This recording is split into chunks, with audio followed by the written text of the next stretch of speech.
नमस्कार दोस्तों, study IQ में आप सभी का स्वागत है। मेरा नाम है डॉक्टर महिपाल सिंह राठौड़ और आज इस वीडियो में मैं आपके साथ चर्चा करूंगा कोविड-19 के नए ब्राजीलियन स्ट्रेन के बारे में। इस स्ट्रेन ने मनाउस शहर में, ब्राजील के मनाउस शहर में बहुत लोगों की जान ले ली है और जिस शहर में ऑलरेडी हर्ड इम्यूनिटी आ चुकी थी वहां पर फिर से कोविड-19 के केसेस तेजी से बढ़ रहे हैं।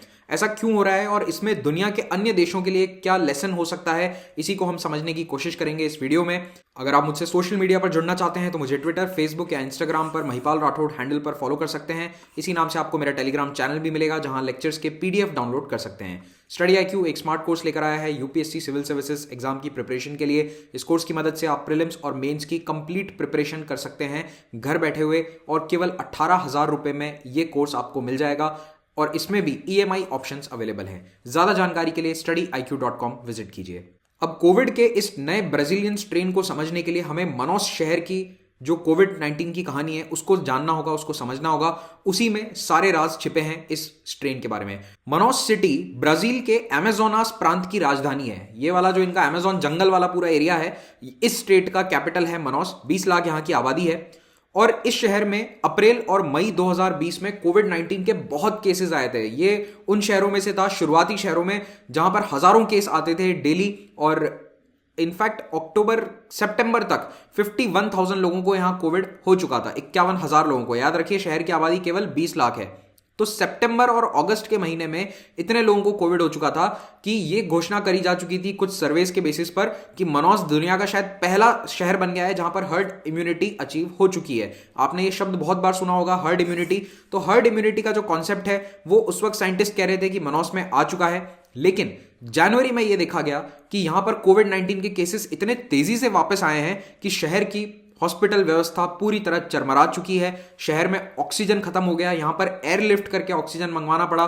कहीं पर भी दफनाने की जगह नहीं है, ये एक सेमेटरी है। इतने लोग मर चुके हैं कोविड-19 से कि उनको दफनाने के लिए पूरे जंगल साफ करके नई सेमेटरी के एरियाज बनाने पड़ रहे हैं। तो ये कोविड-19 जो मनाउस में फिर से फैला है, ये हमें बताता है कि हम हर्ड इम्यूनिटी पे डिपेंडेंट नहीं हो सकते हैं। लेकिन इसके पीछे रीजंस क्या है, क्या पॉसिबिलिटीज हैं, वो हम जानेंगे। अब ब्राजील में पाए गए इस स्ट्रेन को नाम दिया गया है P1। अगर आप दूसरे स्ट्रेन्स का नाम याद रखना चाहो तो लिख लो। जो यूके वाला स्ट्रेन है उसका नंबर है B.1.1.7, B117। साउथ अफ्रीका वाला जो स्ट्रेन है वो है B.1.135। ये दो नाम याद रख लो, बहुत है। नाइजीरिया वाला जो है उसका भी चलो लिख लो, B.1.207।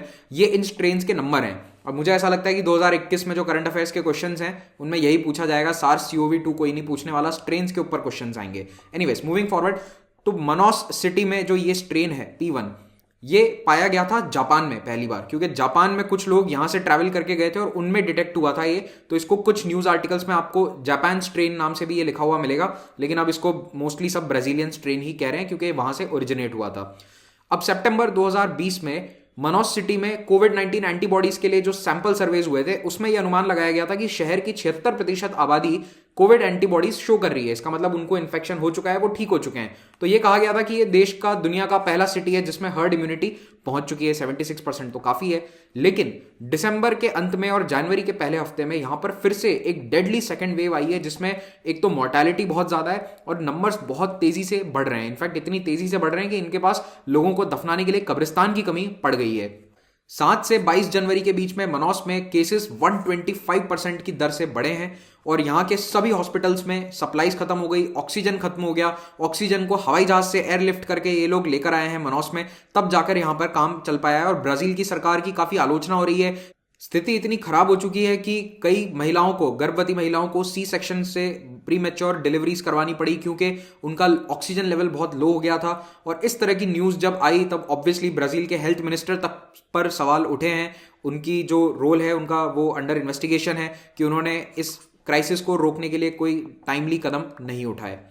अब मनाउस में इतने केसेस बढ़ने के बावजूद वहां की सरकार ने लॉकडाउन नहीं लगाया, फ्लाइट्स को नहीं रोका। तो अब कई लोग साओ पाउलो और रियो डी जेनेरो जैसे शहरों से आ रहे हैं, जा रहे हैं। तो जब मनाउस की स्थिति इतनी खराब है तो रियो डी जेनेरो और साओ पाउलो, जिसकी आबादी 1.25 करोड़ है, इन शहरों का क्या होगा अगर ये नया वेरिएंट यहां पर फैलने लग जाता है तो सबसे बड़ा डर इस वक्त यही है। इनफैक्ट आज ही ब्राजील के पड़ोसी देशों ने ब्राजील से आने जाने वाली फ्लाइट्स पर रोक लगाई है। कई देशों ने रोक लगा दी है साउथ अमेरिका में, क्योंकि उनको इस नए वेरिएंट का डर है।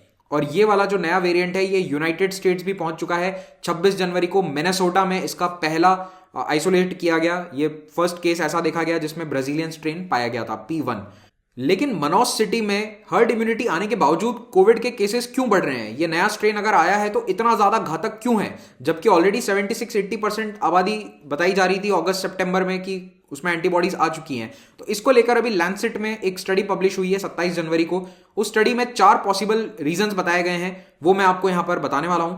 तो पहली पॉसिबिलिटी तो ये है कि जो वो 76% का आंकड़ा उस समय बताया गया था वो गलत था, क्योंकि देखो सैंपल सर्वे अंततः क्या होता है, एक सैंपल ही होता है, पूरे शहर को वहां पर कोई सर्वे नहीं करता, 20 लाख लोगों के सैंपल नहीं लिए जाते हैं, कुछ हजार की संख्या में मैक्सिमम सैंपल लिए जाते हैं। तो वो जो आंकड़ा है उसमें कहीं ना कहीं देखो सैंपल में थोड़ी सी वेरिएशंस आ सकती हैं। सितंबर के समय में भी कुछ साइंटिस्ट ने ये बात कही थी कि ये जो कैलकुलेशन करी गई है 76% की, ये बिल्कुल परफेक्ट नहीं है। एक्चुअल जो आंकड़ा है वो समवेयर अराउंड 52% हो सकता है। तो जब 76% का आंकड़ा लेकिन पहले आया तो सब खुश हो गए थे कि भाई हर्ड इम्यूनिटी रफली मान ली जाती है 2/3 मान लो, तो 67% से ऊपर आते he herd immunity levels achieve हो जाते हैं, ऐसा माना जाता है। लेकिन उस समय भी कुछ साइंटिस्ट ने कहा था कि 52% एक्चुअल आंकड़ा हो सकता है। अब प्रॉब्लम यह है कि हर्ड इम्यूनिटी का कोई गोल्ड स्टैंडर्ड आंकड़ा नहीं है। कुछ साइंटिस्ट कहते हैं कि 50% पे भी अचीव हो सकती है, कुछ बीमारियों में 60% होता है, कुछ में 80% होता है, कोई एग्जैक्ट आंकड़ा नहीं होता है। तो कभी भी हर्ड इम्यूनिटी हम प्रिसीशन के साथ प्रिडिक्ट नहीं कर सकते।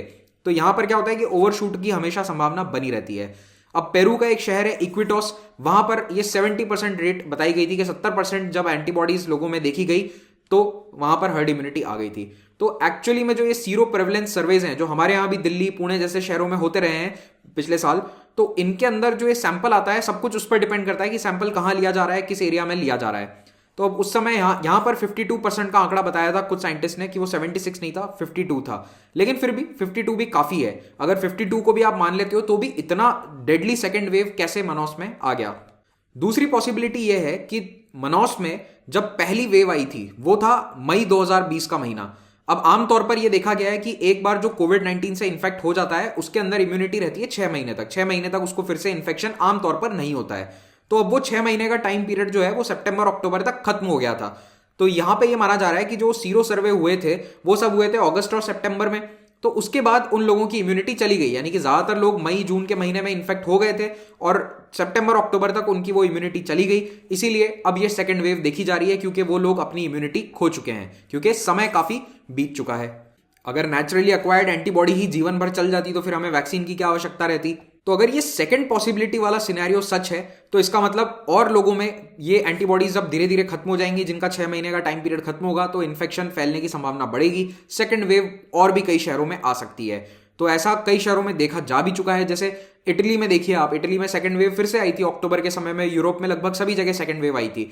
और अब कई शहर ऐसे हैं जहां पर अभी तक डेडली सेकंड वेव नहीं आई है, वहां पर ये सेकंड वेव आ सकती है। तो कई बड़े बड़े शहरों में अब ये थ्रेट ऑलरेडी सामने देखा जा सकता है। तीसरी पॉसिबिलिटी ये है कि ये जो नया वेरिएंट है ये कोविड-19 के ओरिजिनल वेरिएंट के मुकाबले बहुत तेजी से स्प्रेड होता है, जैसा कि यूके वाले वेरिएंट में भी हमने देखा था। लेकिन ये वाला तो यूके से भी ज्यादा तेजी से फैल रहा है और उसके पीछे कारण ये बताया जा रहा है कि वो जो मनोस की पॉपुलेशन है वो मोस्टली लोकलाइज्ड ही है, वो इतना ज्यादा ट्रैवल नहीं करते हैं। हाँ, कुछ लोग आते जाते हैं वहां पर, बट ऐसा नहीं है कि जैसे लंदन शहर हो गया या न्यूयॉर्क हो गया जहां पर आसपास के 100-150 किलोमीटर से डेली लोग नौकरी पे आते हैं, ऐसा मनोस में नहीं होता है। मनोस की जो पॉपुलेशन है वो मोस्टली वहीं पर रहती है, तो इसीलिए इस वेरिएंट को वहां पर फैलने का बहुत तेजी से मौका मिल गया और ये काफी ज्यादा स्पीड से वायरस फैला है, बजाय यूके वाले से उसकी स्पीड अगर हम कंपेयर करें तो ये और ज्यादा ट्रांसमिसिबल है। अब इसका मतलब यह है कि अब ये नया वेरिएंट जब वापस 70-80% लोगों में फैल जाएगा तब फिर से हर्ड इम्यूनिटी आएगी अगेंस्ट दिस P1 वेरिएंट।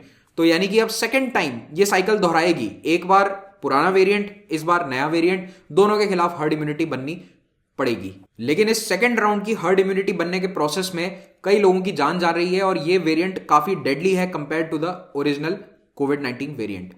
चौथी और सबसे खतरनाक पॉसिबिलिटी है इस वेरिएंट के इम्यून एस्केप करने की। इम्यून एस्केप का मतलब क्या है? मान लो कि लोगों के अंदर एंटीबॉडीज हैं अभी भी, तो वो कोविड के पुराने स्ट्रेन से तो इन्फेक्ट नहीं हो सकते, लेकिन ये जो नया स्ट्रेन है इस पर पुरानी एंटीबॉडीज का कोई असर नहीं होता है। तो ये एंटीबॉडीज को कोविड-19 के खिलाफ जो शरीर में एंटीबॉडीज बनी है उनको पूरी तरह से एस्केप कर जाता है, इवेड कर जाता है, और यही होता है इम्यून एस्केप।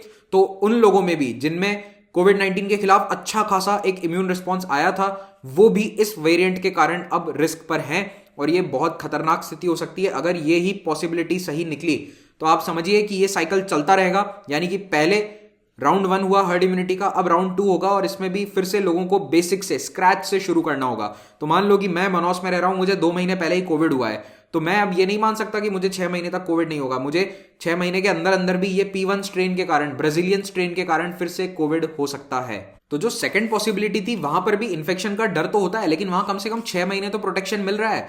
यहां पर तो आप 1 या 2 महीने पहले भी अगर इन्फेक्ट हुए थे कोविड-19 से तो फिर से आप इन्फेक्ट हो सकते हैं। तो ये सबसे खतरनाक सिनेरियो हो सकता है कि इसमें कोई प्रोटेक्शन नहीं मिलेगा किसी को भी, और अगर ये दुनिया के दूसरे शहरों में फैल जाता है तो यहां पर भी इतनी ही तेजी से फैलेगा या नहीं, ये हमें देखना होगा। अगर इस तेजी से, जो मनोस में जिस स्पीड से वायरस फैला है, ये नया वेरिएंट फैला है, उस स्पीड से अगर ये दुनिया के बड़े शहरों में आ गया तो स्थिति वहां पर भी ऐसी ही होगी कि ऑक्सीजन नहीं होगा, हॉस्पिटल्स फुल होंगे और ग्रेवयार्ड्स में जगह नहीं बचेगी।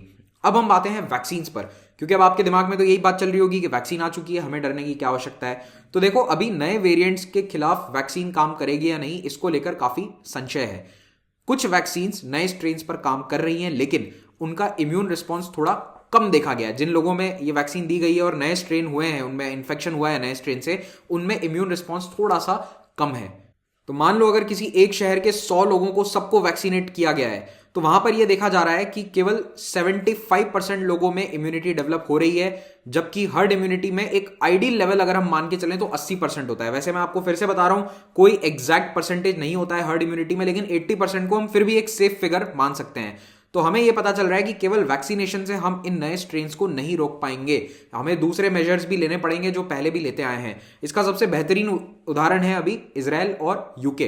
देखो, दुनिया में सबसे ज्यादा वैक्सीनेटेड देश जो हैं, जिनमें परसेंटेज पॉपुलेशन 30% से ज्यादा वैक्सीनेट हो चुकी है, वो है इजराइल। सेकंड नंबर पर है यूएई। और आप इन दोनों देशों के पिछले 10 दिन के आंकड़े उठाकर देखो तो यूएई में सबसे तेजी से वायरस फैल रहा है। यूएई में डेली 3,500 के आसपास केसेस आ रहे हैं पिछले एक हफ्ते से। और इजराइल में जहां 33% पॉपुलेशन, 1/3 आबादी ऑलरेडी वैक्सीनेट हो चुकी है, वहां पर भी केसेस तेजी से बढ़ रहे हैं। यूके जो 12% के आसपास वैक्सीनेशन कर चुका है अपनी आबादी का, वहां पर भी सेकंड स्ट्रेन ने 1 महीने से हालत काफी खराब कर रखी है। आई एम श्योर आप सबने न्यूज में पढ़ा ही होगा। तो इजराइल के सामने जो स्ट्रगल्स आ रहे हैं वो भी पूरी दुनिया देख रही है कि इजराइल नए स्ट्रेन से कैसे लड़ रहा है, क्योंकि वहां पर ये जो नए स्ट्रेन्स हैं वैक्सीन वायरस के, जो साउथ अफ्रीकन, ब्राजीलियन स्ट्रेन है, इनके खिलाफ ये वैक्सीन कितनी इफेक्टिव होगी ये अभी हमें मालूम चलेगा। जो ब्रिटेन वाला वेरिएंट है उस पर तो कुछ हद तक वैक्सीन इफेक्टिव है, लेकिन ब्राजील वाले वेरिएंट पर अभी कोई स्टडीज नहीं हुई है। तो पूरी दुनिया के साइंटिस्ट, एपिडेमियोलॉजिस्ट इस वक्त इजराइल पर अपनी निगाहें टिकाकर बैठे हैं और वो देख रहे हैं कि आने वाले 1-2 महीने में इजराइल में नए स्ट्रेन्स कितने लोगों को इन्फेक्ट कर पाते हैं। देखो, वैक्सीन ब्रिटिश वेरिएंट के खिलाफ काम तो कर रही हैं, लेकिन ये उतनी तेजी से काम नहीं कर रही, और वैसा सिनेरियो नहीं आ सकता कि मान लो 80% आबादी को वैक्सीनेट कर दिया और फिर हम नॉर्मल डे टू डे हमारी लाइफ रिज्यूम कर लें जैसा पहले कहा जा रहा था। शायद वैसा सिनेरियो 2021 में अब नहीं हो सकता है। रिसेंटली जॉनसन एंड जॉनसन ने अपनी वैक्सीन का डेटा रिलीज किया था। उसमें यह मालूम चला कि यूनाइटेड स्टेट्स में, जहां पर अभी जो पुराना वाला ओरिजिनल वायरस स्ट्रेन है वो ज्यादा फैल रहा है, उसके खिलाफ इसकी एफिकेसी क्या थी? 72%। लेकिन साउथ अफ्रीका में इसकी एफिकेसी 57% तक पहुंच गई। क्यों? क्योंकि साउथ अफ्रीका में इस वक्त ज्यादा कौन सा वेरिएंट है, जो उनका साउथ अफ्रीकन वेरिएंट है वो ज्यादा फैल रहा है। तो इसका मतलब है कि जहां पर ये नए वेरिएंट्स है वहां पर वैक्सीन की एफिकेसी कम हो रही है। और जॉनसन एंड जॉनसन की वैक्सीन का लोग बेसब्री से इंतजार कर रहे हैं, क्योंकि एक तो ये थोड़ी सस्ती वैक्सीन होगी और दूसरा इसके अंदर केवल एक शॉट लेना होगा, इसमें 2 बार वैक्सीनेट करने की आवश्यकता नहीं है। इकोनॉमिस्ट इंटेलिजेंस यूनिट ने एक रिपोर्ट पब्लिश करी थी कुछ दिन पहले। उसमें इन्होंने ये कहा था कि दुनिया के जो गरीब देश हैं वहां पर मास इम्यूनाइजेशन होते होते 2024 आ जाएगा, यानी कि 2024 पूरे 4 साल लग जाएंगे इन देशों को अपनी आबादी को 70-80% वैक्सीनेट करने में, क्योंकि इनके पास अभी तक वैक्सीन पहुंची ही नहीं है। और मान लो इस बीच ये नए वेरिएंट्स वहां पहुंच जाते हैं, जो कि पहुंचने ही है, आज नहीं तो 6 महीने बाद पहुंचेंगे, तो ये नए वेरिएंट्स वहां पर तबाही मचा सकते हैं। क्योंकि जो मनोस का एक्सपीरियंस है वो हमें बताता है कि जब ये अगर second wave I with a new variant तो ये बहुत डेडली हो सकती है। तो दुनिया के कई ऐसे गरीब देश हैं जहां पर हो सकता है कि हम 6 या 8 पैंडेमिक साइकिल्स देखें, जहां पर ये पूरी जो साइकिल है, लॉकडाउन, नया वेरिएंट, वेव 1, वेव 2, ये 6 से 8 बार रिपीट हो सकती है before vaccine arrive at scale. तो हर साइकिल के बाद क्या होगा कि पहले पूरे शहर या पूरे देश को इन्फेक्शन होगा, 70% आबादी को हो गया, फिर हर्ड इम्यूनिटी आई लेकिन वो पुराने वेरिएंट के खिलाफ, फिर एक नया वेरिएंट आएगा, फिर से सब कुछ जीरो से स्टार्ट होगा, फिर से नई एक्वायर्ड इम्यूनिटी होगी, 6 महीने 7 महीने बाद फिर मे बी कोई नया स्ट्रेन आ जाता है, फिर ये साइकिल रिपीट होगी। तो दुनिया भर के देश इस वक्त इन नए वेरिएंट्स पर रिसर्च कर रहे हैं और देख रहे हैं कि वैक्सीन इन पर किस तरह से इफेक्टिव होती है। तो इसी के साथ ये लेक्चर समाप्त होता है। Thank you very much for watching this. Have a great day.